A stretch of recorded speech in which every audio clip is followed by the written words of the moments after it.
కేసీఆర్ గారు party meeting కోసం వచ్చారా, లేకుంటే వారి పాస్పోర్ట్ని రెన్యువల్ చేసుకోవడానికి వచ్చి పనిలో పనిగా బయటకు వచ్చాను కాబట్టి ఒకసారి పార్టీ ఆఫీస్ ఎలా ఉందో చూడటానికి వచ్చారనేది నాకు ఒక డౌట్ ఉంది.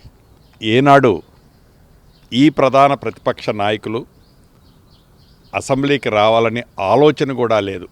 మన్మోహన్ సింగ్ గారికి ప్రగాఢ సంతాపాన్ని తెలియజేసే సందర్భంలో కూడా వీరు కనపడలే.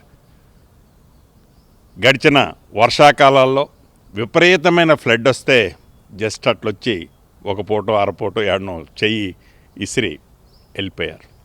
పాత్ర పోషించకుండా కేవలం గుడ్డగాల్చి మీదేయటమే తప్ప ధనిక తెలంగాణ రాష్ట్రాన్ని అప్పుల కుంపల్లో నింపి ఆర్థిక వనరుల్లో ఉన్నదాంటిని చక్కదిద్దుకుంటూ ఇందిరమ్మ ప్రభుత్వం పేదవాడికి అండగా ఉన్నందుక గ్రాఫ్ తగ్గిపోయేది.